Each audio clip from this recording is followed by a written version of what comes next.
Natasha, and thank you so much for joining me today. Well, today we have one of the easiest and quickest cards that I have made in a long time, but I do want to show you a couple of quick things too, and of course we are going to make our own envelope as a great refresher. Now we are going to make this whole thing out of one sheet of 12 by 12. Now I recently purchased a couple of 12 by 12 packs because, as I said, I make my own envelopes for probably most of my cards, honestly, particularly those that have any sort of bulk or anything like that I kind of want to make sure they're well protected. Now, I do use the 12 by 12 sheets for making the envelopes. However, you can definitely use, as you'll see in this, like much skinnier pieces. And I also have an entire video, which I'll link up in the top right hand corner and at the end of this video, around 3 different style of envelopes. And they are all no measure envelopes, because if you have watched my channel or if you have watched at least some of these videos, you'll know that I'm not a big fan of measuring. So the more that I can get away with not measuring, usually the better it works out for me, or the more likely I am to do it. Now these pieces here, I mean, look how fabulous these would be, even if you just cut these down to create a card front, and then as I'll show you, you can turn the other bit of this 12 by 12 into an envelope. I had so many ideas when I was looking at this, and I was trying to keep my mind on what I had originally planned. Now this is the 12 by 12, the Gardenia Classics from 49 and Market, and on one side there's kind of lots of different colors. It pretty much goes through the rainbow, and then the other side there's like all these wee tickets and tags and you know, lots of little bits that you could cut out if you are into art journaling, and if you are into scrapbooking, if you are into even card making, all the paper crafts, these are just beautiful for. Now this piece here, these butterflies really caught my attention. I thought this would make a great envelope, but also a great background for our very, very quick and simple card today. On my channel, I try and keep a good measure between fun cards, fun fold cards, quick to make cards, those that take some supplies, those that take very little supplies. I try and have a really good mixture of everything. So today we are going super, super simple, but I want to show you how cute these little elements can be. Now I'm going to take 2 different size circles here. Now I'm just measuring how big this circle is on my trimmer, and then this is the Dress My Craft trimmer, and you can pull out that extra arm if you have those long sheets. It fits the 12 by 12, it has the scoring blade and the cutting blade, which I absolutely love. Now I have just trimmed off this piece here just purely because I wanted to make sure my circle was going to fit. I'm using a little bit of mint tape, which is just a low tack tape, my favorite low tack tape, to hold this down as I run this through my die cutting machine, and we have simply and easily got a circle ready to go. We are going to be making a rocking card today, if I haven't said that already, and so these can be as simple or as complicated as you would like. Today we are going super, super simple. This biggest circle here measures, I think, 5 1/4 maybe inches across, and so I am just going to roughly halve that and then fold over this little piece of paper, because for the rocking card we want to actually have the die go over that fold. You can actually just cut a circle, die cut a circle, and then fold it in half, or you can pre-fold the piece of paper in half and then die cut the circle. Now I have done it this way around because I actually want it to be bigger. Now, of course, you can do it at the halfway point, which would actually be moving this die up a little bit. But the reason I've done this is just to have a little bit more real estate in the rocking card. So if you want half of the circle, that will be a little bit smaller, whereas I've pushed the die down a little bit, and you can see how it turns into a rocking card. Now here with the colored circle, I cut the colored circle out of a one size smaller one, so it's going to have a little border all around. Now if I had done the halfway point, I could have simply scored this circle in the middle, and then it would have covered the front and back of the rocking card. But remember I actually went a little bit higher, so I'll show you in just a minute what I mean, but that's okay, and I knew that this would happen. I'm not worried about covering the back of the card. I'm just going to have that nice neat little border. So here you can see I definitely had to cut more than than half the circle, but if you want to do it the regular way, cut a normal circle, score it, fold it in half, and then you're good to go. But as I said, I wanted a little bit more real estate on mine. I'm going to add a little bit of liquid glue to pop this down to the front of my little rocking card. That way I can keep moving it around until I have that outside border nice and even. I had a little die cut. This is from the Curvy Leaves die set. I really love this one. It's an absolute essential.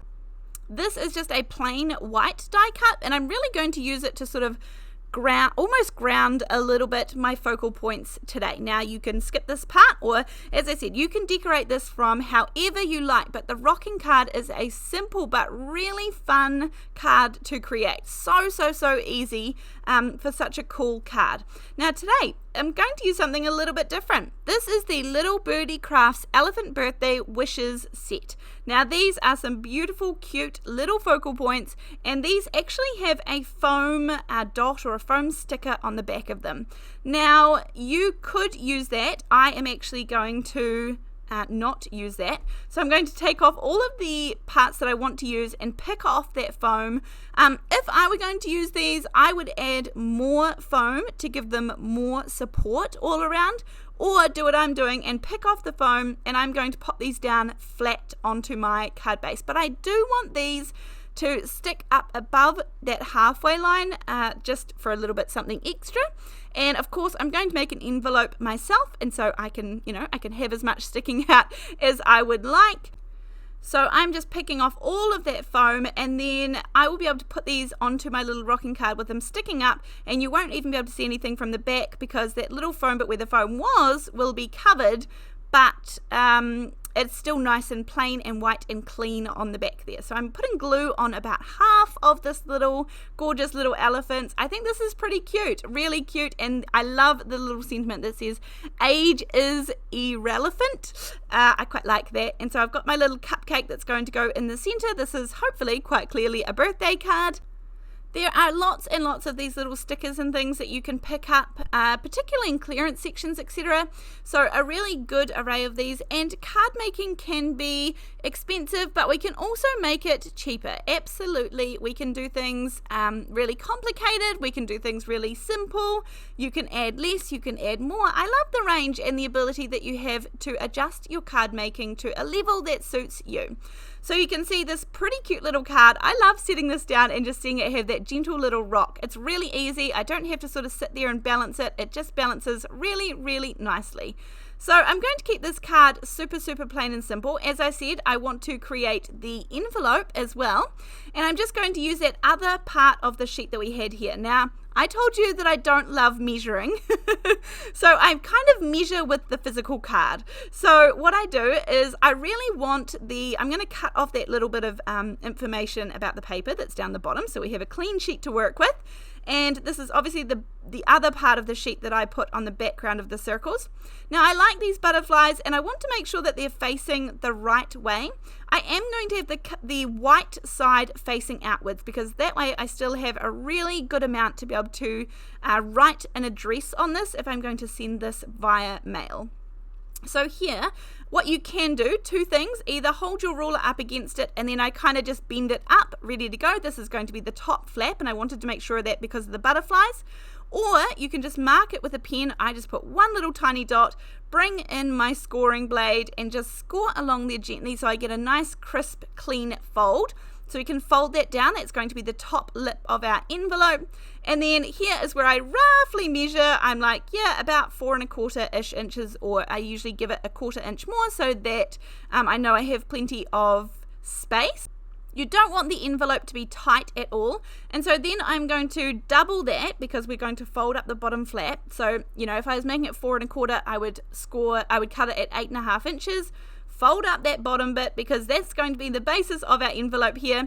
Then I'm going to measure how wide I want it. I go to the widest point and see how many inches it is. If it's 5 1/4 inches across, then I would probably cut it at about 5 1/2 inches, which is what I'm doing here. Just cut off that extra little bit, and then I'm going to go a 1/2 inch from each side and score. Now these bits we're going to fold in, and I'm just like, yep, double check, make sure, hold the card there. The less measuring I can do, the better.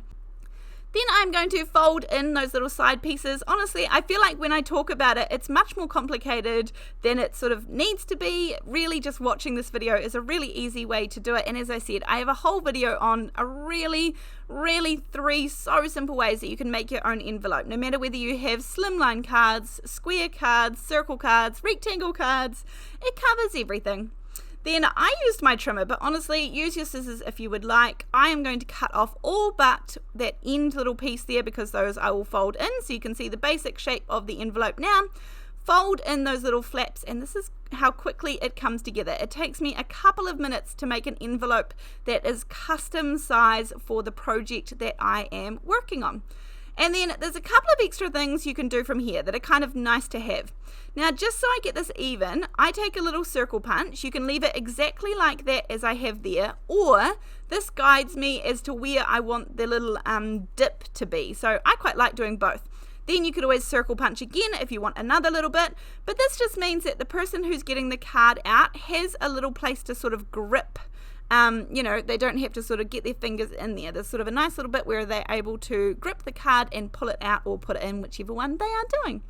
Then I put some strong double-sided tape. This is the Pink & Main tear tape, and then this is going to close up our card. Now from here, again, another optional thing that you might like to do, I like to round off the corners of my closing flap. Absolutely not necessary, but I just think, again, a little finishing touch. And then to close it up, I just add a little strip of double-sided tape along the top, and no matter whether I am using this or I'm gifting the envelope away for somebody else, like in a set of cards or something, they have a way that they are able to close it without having to look for some tape or look for some glue or something like that. So there we go, so simple. We have the matching coordinating envelope. There's plenty of room there to write on the front, and you can see that my little rocker card fits in nicely. It's a nice easy envelope. It's not bulky at all. Fun to make, really quick. Thank you so much for joining me today. Supplies will be listed in the description box down below, but other than that, let me know what you think of this card and this envelope and the quick easy card making today. I'll see you in the next video. Thanks, bye.